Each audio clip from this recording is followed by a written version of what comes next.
Muy buenas tardes, los estudiantes. Ahora sí. ¿Cómo están, chicos? Buenas tardes. Espero un minutito, por favor, que vayan ingresando el resto. Y vamos a empezar en un momento.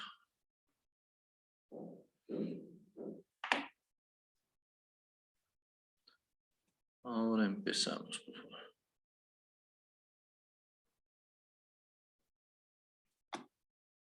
A ver.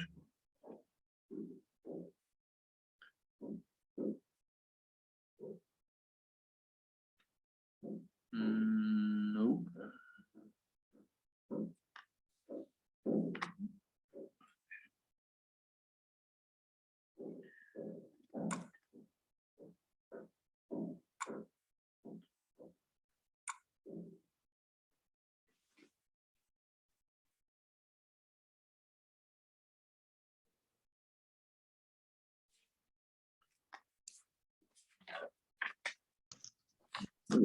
Ya estamos la mayoría, chicos, entonces por favor vamos a iniciar.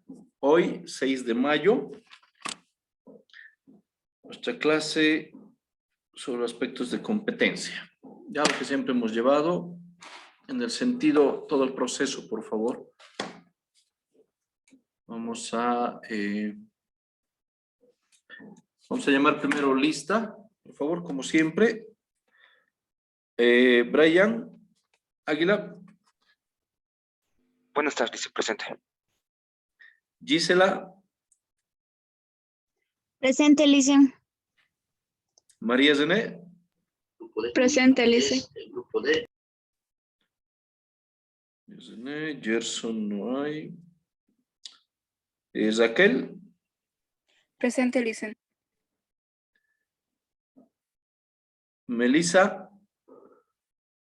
Fernández. Presente, Lice. Juliana García.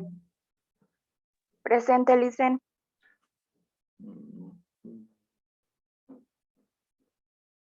Itzia Guerra. Presente, Lice. Sonia Gutiérrez. Aquí. Nayeli Guaita. Presente, Lice. Dylan Hayasa. Presente, Lice. Ángela Mamani. Presente, Lice. María Arleto Campo.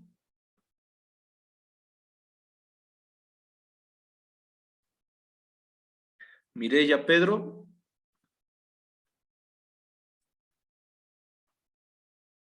Jessica Quinteros. Presente, Lice. Y Alejandra Ramírez. Presente, Lice. Perfecto.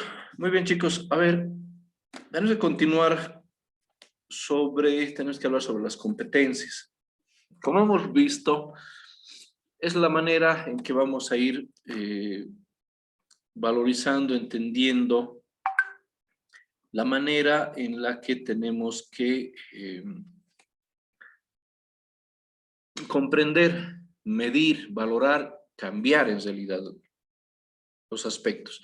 Mucha gente todavía no entiende que la psicología tiene que ver mucho con este cambio de comportamiento, ¿no? Pero no es un cambio brusco o simplemente por solicitarlo, por decir que tiene que cambiar o tiene que mejorar o tiene que ser más productivo.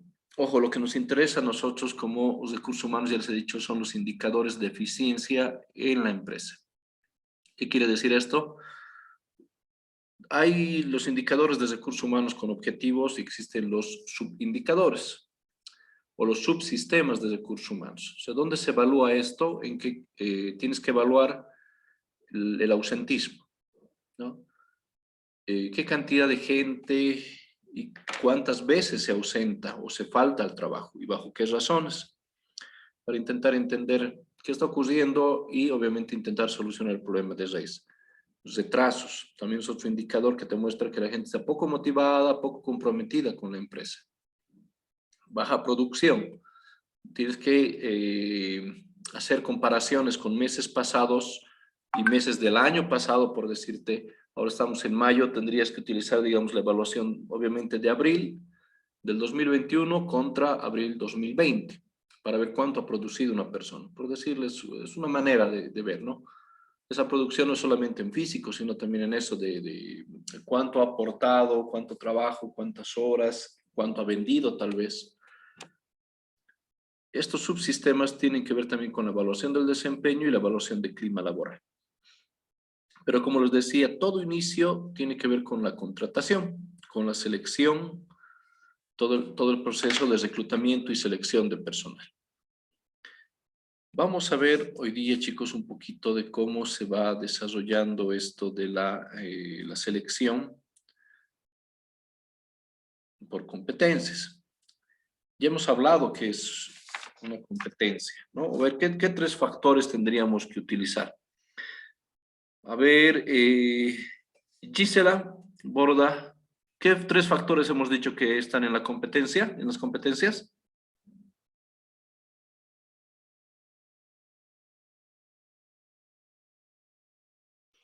No me acuerdo muy bien, Lice. Ya, algo que recuerdes, pero de la clase pasada.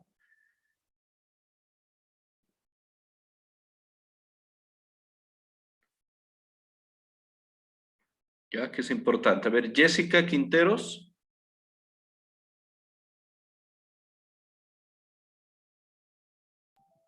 No recuerdo, Lice.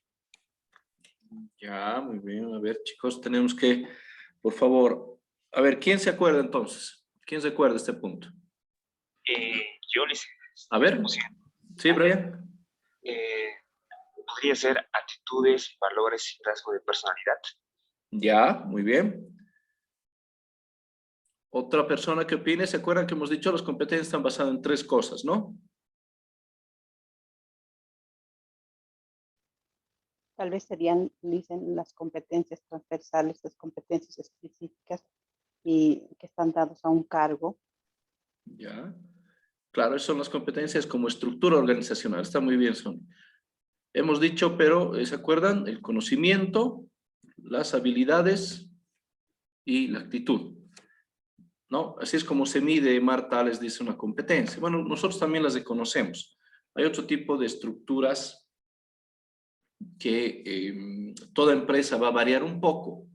Hay diferentes autores también, como les digo, que ven otro tipo de acciones como valor de las competencias. Pero nosotros como psicólogos dentro de la organización, ¿de qué nos sirven las competencias? O sea, ¿cuál es el punto o la tarea que vamos a tener con esto? ¿De qué nos sirve aprender esta situación, chicos? A las competencias, como pueden ver acá, una competencia general hay que evaluar, que evalúa y selecciona el personal empleando el modelo de competencias laborales para cubrir puestos vacantes en una empresa. Como les decía, nada es subjetivo. En la psicología nada puede ser subjetivo. ¿Sí? Si vas a hacer entrevistas, por eso hay test, por eso hay procesos, por eso hay evaluaciones. Es toda una ciencia, son herramientas que nosotros tenemos que utilizar. El peor error como psicólogos es que nosotros actuemos de manera subjetiva. O nuestra opinión tal vez valga encima de nuestra ética. O sea, hay que ser muy, muy congruentes con aquello. Y en el área laboral y organizacional, entonces, existe este parámetro para que nosotros podamos evaluar. Como les decía, algunas empresas utilizan una evaluación numérica, ¿no? Título tanto vale, no sé, de licenciatura 2 puntos, de maestría 4, de doctorado 6 u 8. Más de 10 años de experiencia, tanto puntaje. Va variando. Va variando. Es una manera de mantener un orden crítico. O sea, todas las empresas está basado en la administración, no se olviden. Y nosotros también tenemos que ingresar en aquellos, ¿no? Las competencias laborales, como pueden ver aquí, es un conjunto que nos dice nuevamente de conocimientos, ya, por favor, conocimientos, habilidades y aptitudes, y actitudes que poseen los individuos, ¿no?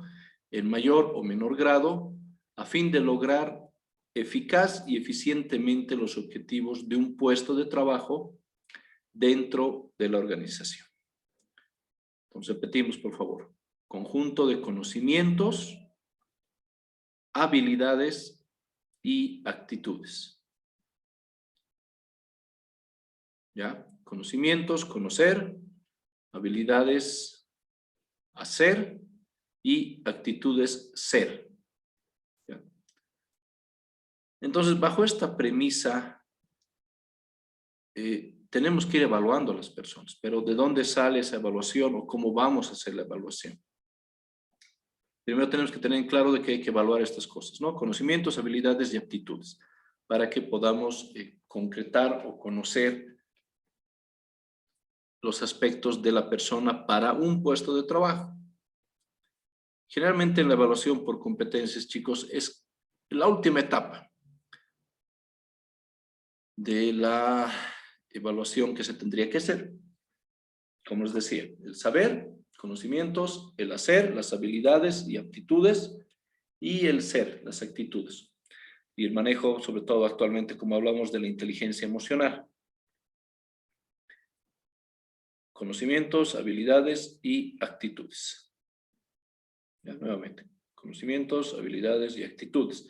Estoy repitiendo mucho porque necesito que se graben, chicos, estas pautas para que nosotros podamos hablar sobre por qué es tan importante esta competencia. ¿Sí? Conocimientos, habilidades y actitudes. Puede ser también ejemplificada, como les decía, por otros autores de la siguiente forma, ¿no? Como los conocimientos, las habilidades, las aptitudes y las actitudes. Esto es lo que genera también la competencia, ¿no? Que tiene que ir girando en realidad o ir aportando a cada uno de los demás para que podamos hablar de un nivel de competencia. Conocimientos. Ustedes están estudiando psicología, van a tener habilidades, y la capacidad o el hábito que van a tener de hacer tal vez tests, entrevistas u otro tipo de habilidades con las personas, ¿no? Y las actitudes que vamos a tener ante esas personas. Si tú vas a ser un psicólogo del SLIM, ¿qué deberías tener de conocimientos? ¿No? La ley niño, niña y adolescente, la ley Marcelo Quiroga Santa Cruz, porque eres un funcionario público. Tienes que conocer estas pautas.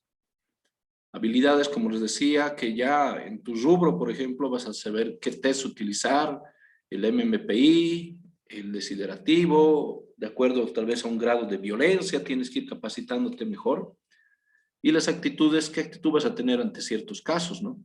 De violencia familiar, de intento de feminicidio, qué sé yo. O sea, todo, chicos, todo está en relación a esto. Los psicólogos en las empresas, por eso aportamos esta pauta. Lamentablemente en las instituciones públicas sí no hay un proceso, ¿no? Claro de reclutamiento, de selección de personal a través de un psicólogo de recursos humanos. Pero pasa lo mismo en la policía, en las instituciones militares. ¿Por qué creen que la gente no está incluso muy bien preparada? Hay policías abusivos, golpeadores, hay militares igual. ¿Te imaginas qué tan complicado sería, pero evaluar a cada uno de ellos para que tome un cargo que debería ser lo correcto, ¿no? En estas instituciones públicas? Lamentablemente no se cuenta con esas tareas, digamos. Pero las empresas privadas buscan ser más eficientes. Por eso es que se ha desarrollado que tengamos que trabajar con todo esto. Conocimientos, habilidades y actitudes, nuevamente. ¿Ya? ¿Y cómo interviene la descripción y el perfil del puesto? La descripción del puesto es una numeración, si quieres, del trabajo en sí, de cómo tendría que ser desarrollado o estructurado en el organigrama que alguna vez hemos hablado. ¿Dónde está ubicado? ¿Qué es este cargo y qué quiero de este cargo? Básicamente, esa es la descripción del puesto de trabajo. Cuando hablamos de perfil de trabajo, es como una descripción de las tareas que quisieras que tenga o las habilidades que quisieras que tenga esta persona para cumplir bien esta descripción. Por eso nos dice que en tanto la descripción consigna los objetivos, van a dar una razón o un cargo, una posición determinada. El perfil describe puntualmente los conocimientos, las habilidades, las aptitudes y actitudes que un individuo debe poseer para alcanzar el éxito de los objetivos de este puesto. Esto es frío, y calculador, digamos, en la descripción de la empresa. Tú necesitas una persona X que te venda, no sé, 5 automóviles al mes, por decirte, de una concesionaria. El perfil que necesitas, ¿no? De una persona sociable, altamente influyente, asertiva, con empatía, etc. Tienes que describir qué es lo que quieres de esta persona para que cumpla esto. Ya no sé si se entiende, perdón, ¿hay alguna duda en esta parte, chicos? Es muy sencillo. Descripción del puesto, lo que quieres y lo que necesitas. Nada más. Acá trae un ejemplo para que podamos analizarlo, chicos, para poder entender por qué esta estructura tiene que manejarse y estar enmarcada en todo aquello. Esto es de YPFB, pero ya es desde el año 2015, imagínate. Como pueden ver, ellos tiene que estar bien estructurado. Esto es un anuncio, obviamente, de reclutamiento externo a la empresa. El proceso de reclutamiento generalmente dicta que exista un reclutamiento interno, es decir, que puedas promocionar o puedas darle la oportunidad a la gente de la empresa a asumir otros cargos. Cuando aquello no ocurre, existe esta publicación que es un reclutamiento externo para que las personas puedan iniciar ese procedimiento, ¿no? Ese proceso de reclutamiento y selección que estamos hablando. Y como pueden ver, por ejemplo, ellos dicen descripción del cargo, el código, porque este código puede variar en relación al cargo que tengan, a la ciudad que tengan o al nivel que está en la organización. Esto es un código interno, puede variar de cualquier forma, ¿no? Pero, ¿cuál es el cargo que ellos buscan? Como pueden ver, jefe de reclutamiento y selección de personal. Un puesto para la paz, la área organizacional, Gerencia Nacional de Talento Humano. Esta es la dependencia, es decir, el jefe al que vas a pertenecer. El nivel jerárquico, netamente operativo. Existe obviamente el nivel jerárquico, jefatura, o nivel jerárquico, gerencia, ¿no? Pero en este caso es netamente operativo. Entonces, cuando te das cuenta de esto, vas a ver que es un trabajo de campo netamente, estar con las personas. Entonces hablamos del objetivo de este cargo, como pueden ver, esta es la descripción. Seleccionar y contratar al personal idóneo de acuerdo al plan de contrataciones de personal, según los perfiles establecidos en el manual de funciones y requerimiento de personal que cubra las expectativas de la unidad solicitante. Ahí tienes que ver en un organigrama grande qué área te puedes requerir algo, ¿no? Se alineen a los valores de la empresa, lo que les decía, y aporte activamente a los objetivos organizacionales. Lo que habíamos hablado hace tiempo, ¿no? Los valores tienen que estar de acuerdo con la filosofía de la empresa o tiene que aportar a la cultura de la empresa. Pero en lo laboral netamente lo que se busca es que sea una persona como beneficiente para alcanzar estos objetivos. Que la misión básicamente es contratar personal de la manera más eficiente, en corto tiempo, pero que vayan con lo que dice o lo que requiere este manual de funciones. No puedes perderte. El manual, lo que dice, punto y coma, hay que respetarlo. Entonces, simplemente te piden que contrates en base a esto. Ya, como pueden ver, esta es la descripción del cargo. Te dice evidentemente qué se está buscando de la situación. Lo que les decía, el perfil requerido. ¿Qué tienes que tener o qué tengo que tener yo para poder postular a esto o saber que voy a llegar por lo menos en instancias finales? Licenciatura en Psicología, Administración de Empresas, con título en Provisión Nacional. Necesario. Y este tipo de cosas es lo que les decía, que suman puntos en algunas empresas. Diplomado en Reclutamiento y Selección de Personal o Gestión de Recursos Humanos. Suma y suma. Cada uno debe tener un valor. Experiencia de trabajo. Experiencia general de 7 años en el rubro o en el cargo de psicología, una profesión. Experiencia específica, nos dice, 4 de estos 7 años, ojo, 4 de estos 7 años en gestión de recursos humanos y por lo menos 2 años de experiencia en cargos similares, de similar responsabilidad, que sería contratar personas. No necesariamente en el mismo cargo pueden ser 4 años. Puede ser en administración, puede ser en el área de ¿qué te digo? Del personal que hace los pagos a las AFPs, etcétera, ¿no? Conocimientos. ¿Qué conocimientos deberías tener? Cursos en evaluación de personal. Conocimientos en aplicación de pruebas psicotécnicas y técnicas de entrevista. Aquí viene lo que ustedes hacen, ¿no? Las entrevistas abiertas, semiestructuradas o cerradas. Conocimientos en gestión del talento humano. Y es un amplio bagaje, obviamente. Conocimientos, ojo, de la Ley General de Trabajo y sus resoluciones correspondientes. Aquí te piden, por ejemplo, programa informativo que requiere Word avanzado, Excel avanzado, PowerPoint avanzado, Visio avanzado, herramientas SIAP, GAP y SAP, ¿no? Que son programas que utilizan la ISO 9001 a veces, bueno, cualquiera, pero que estructuran en un solo sistema todo. Si te das cuenta, hay mucho conocimiento. Todo esto se tiene que convertir en las competencias que estamos requiriendo. No te olvides que el cargo dice que selecciones a la mejor persona. Por eso te pide todo esto, esta experiencia y esta formación. De todo esto, ¿por qué decimos que es muy importante? ¿O dónde están formadas esas competencias, no? Te han formado competencias en psicología cuando has estudiado. Has formado competencias en la experiencia de trabajo que has tenido. Y has seguido formando competencias en cada uno de estos cursos que has podido tener. O de iniciativa propia. Entonces, tienen que hacerte una evaluación para ver si todo esto tienes las competencias necesarias para cumplir adecuadamente esto. Así de sencillo es, chicos, el área de recursos humanos. O sea, sencillo en teoría. En la práctica, la evaluación, el seguimiento, la decisión a veces por unas personas, los errores que se cometen, son bastante complicados. No te olvides que una persona, si vamos a hablar en psicoanálisis o en terapia, está consciente, ¿no? De que requiere una ayuda, un apoyo, una guía. Y por eso es que va a un psicoanalista o va donde un terapeuta. Pero en lo laboral muchas veces las personas no son conscientes de que tiene que haber un cambio. La gente se cierra mucho a que quiere hacer la manera en que ellos creen o consideren. Y hay muchos choques y muchas discusiones a veces por los jefes inmediatos, los líderes, porque a veces las personas no entienden que su aporte no es el adecuado a lo que es el trabajo en equipo.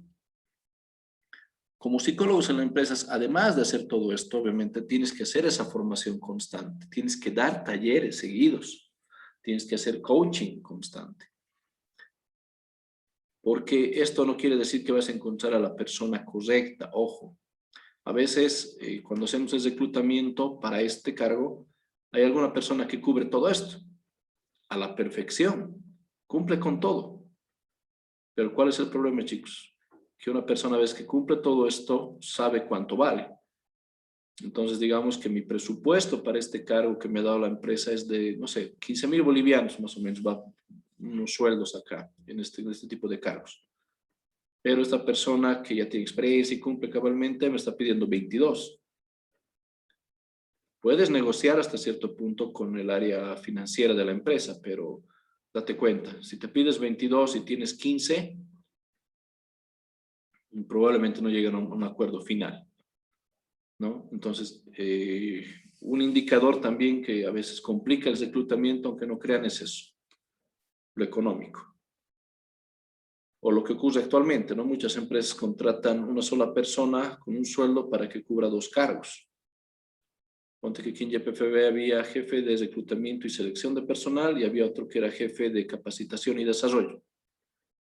Entonces, unen los cargos como jefe de reclutamiento y desarrollo profesional, por decirse. ¿No? ¿Se dan cuenta? Entonces, una sola persona está con un sueldo, pero cubriendo 2 cargos.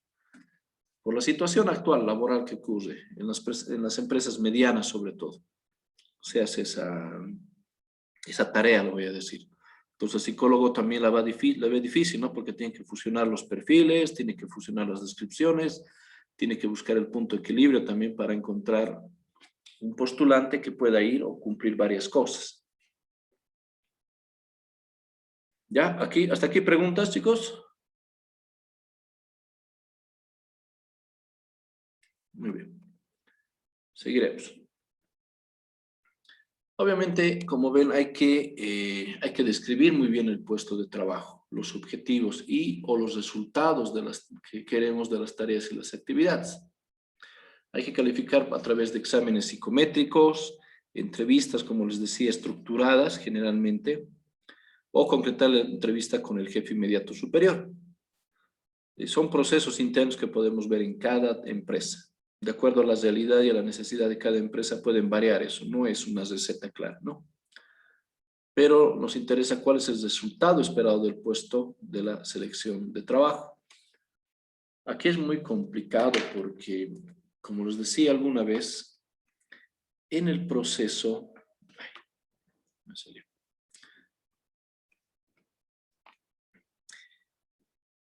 Para un cargo como el que hemos hablado, para una empresa como la que hemos mencionado, que es YPFB, vas a tener un número amplio de posibles postulantes. Un promedio para este cargo, aunque no me crean chicos, con una empresa tan grande es de 200 currículums. ¿No? 200 currículums se ve. De acá tú tienes que filtrar, obviamente, los que cumplan lo que son los aspectos técnicos o los conocimientos técnicos, como hemos hablado, los requerimientos de experiencia laboral, como han podido ver, y algún otro factor que ayude, ¿no? Como la experiencia en el rubro. ¿No? Esta es la experiencia total, pero esta es la experiencia en el rubro de YPFB, por decirles. De aquí que cuántos vas a filtrar, deberías filtrar mínimamente unos 20 de estos 200. De estos 20 tienes que volver a hacer un filtro donde podrías aquí hacer lo que nosotros hablamos, ¿no? El examen técnico, el examen psicotécnico, vamos a hablar después del Assessment Center, las referencias laborales y deberían quedarte por lo menos aquí 5 o 3, en el mejor caso es 3. ¿Por qué? Porque esta última etapa de 5 o 3 pasa a lo que es la gerencia para la decisión final. ¿Me entiendes? Es un proceso a veces largo. Con la situación laboral y de acuerdo a la empresa, como les digo, llega una cantidad increíble de currículums que hay que revisar uno por uno, que hay que valorar uno por uno y que tienes que tomar en cuenta esto. Ah, perdón, ya hay esa pauta que les decía, lo económico. Con todo eso tienes que valorar, ir filtrando hasta encontrar uno de los mejores cargos posibles. Menos 3, pues. O los postulantes posibles, ¿no? Que puedan llegar.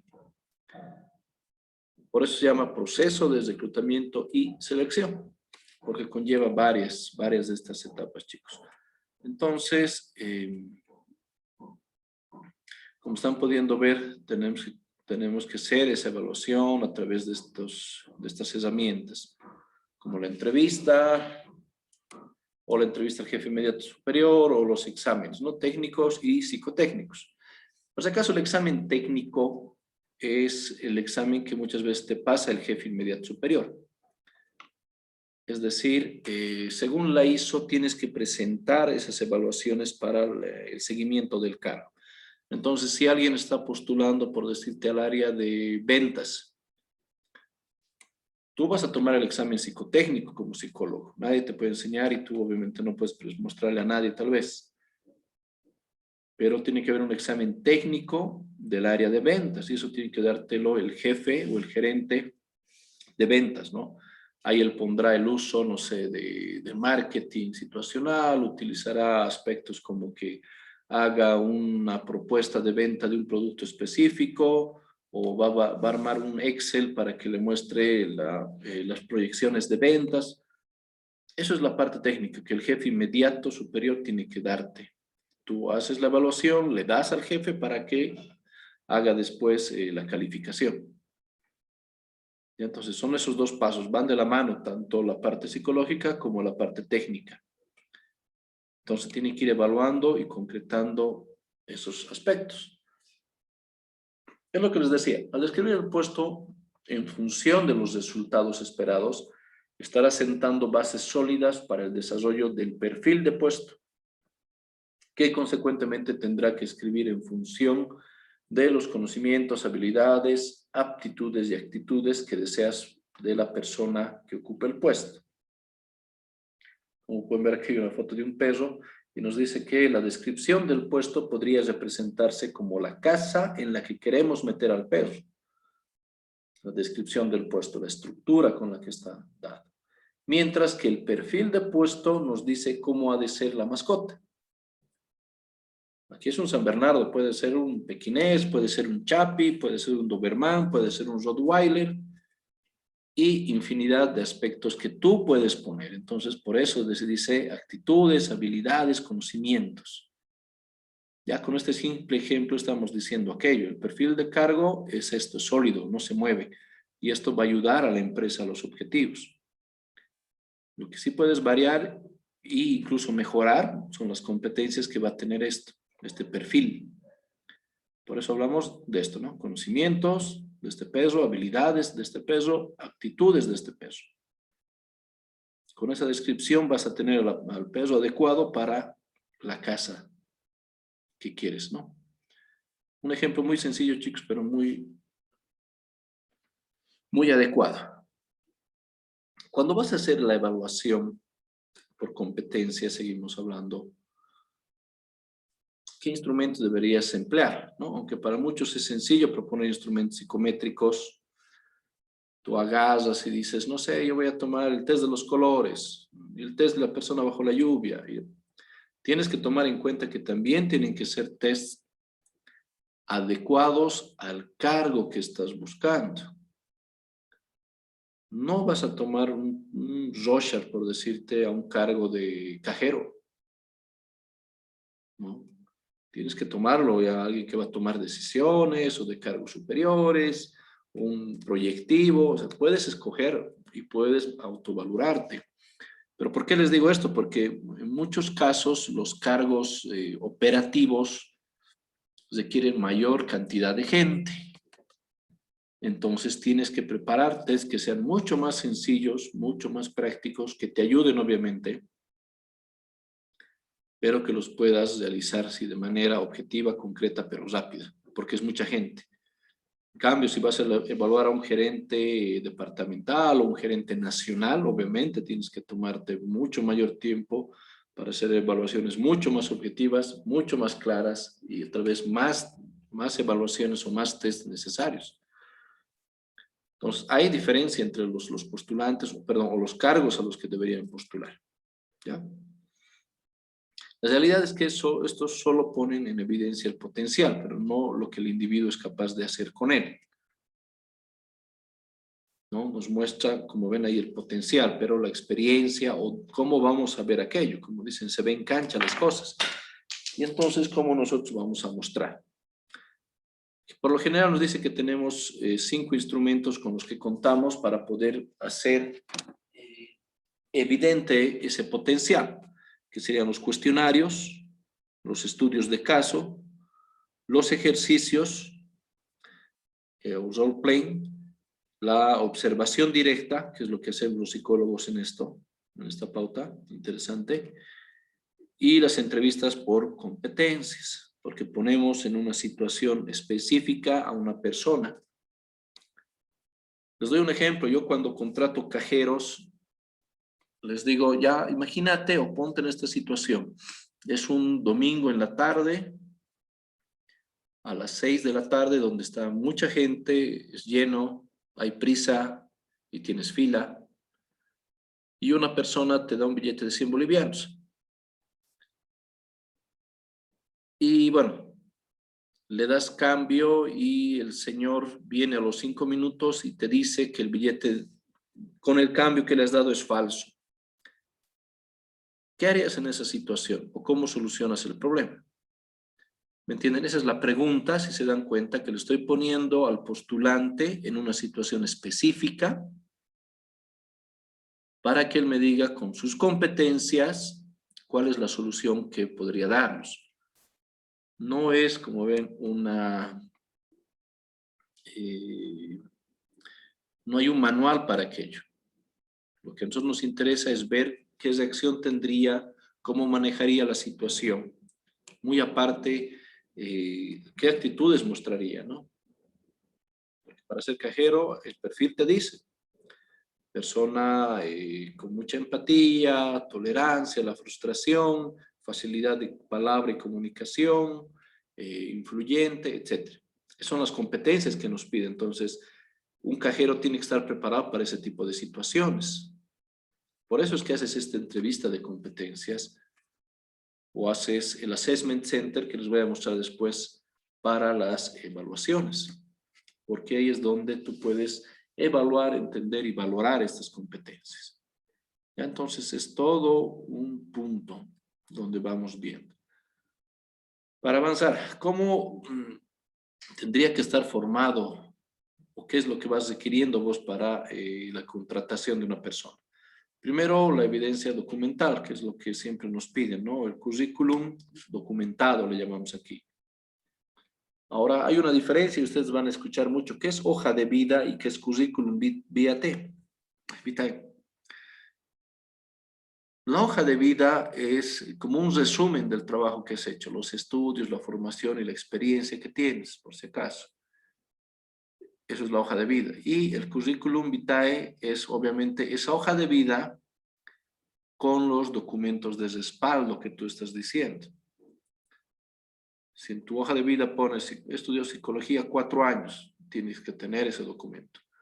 Dices que has hecho un diplomado en, no sé, gestión de recursos humanos, tienes que tener el documento, ¿no? Entonces, esa es la única diferencia. La hoja de vida es como un resumen de todo. Y el currículum es la incorporación de esos documentos, ¿no? Entonces, por esto que muchas empresas buscan esta evidencia documental. El caso de la evidencia documental se trata de formar de forma independiente, como dice, toda vez que hablamos de un portafolio de evidencia, que son netamente documentos que acrediten el desempeño del evaluado y que deberá presentar generalmente en la entrevista. Aquí puedes utilizar cuestionarios específicos, los tests proyectivos que vas a tener o alguna otra herramienta que después se va a quedar documentada, porque con estos documentos es la valoración que vas a hacer para darle el cargo, ¿no? Entonces, toda acción, toda situación tiene que estar valorada y documentada. Por eso lo denominamos files, ¿no? Los files laborales en la empresa, que son bien importantes. Que ahí va todo este proceso que hacen para contratar, los memorandos de designación, los memorandos de agradecimiento, vacaciones, etc. Está todo muy bien marcado y ejemplificado de esta forma, ¿ya? Chicos, lo voy a cortar, por favor. Ya nos queda un poco de tiempo, entonces en este momento les vuelvo a enviar, por favor, el link para continuar. Ahora seguimos.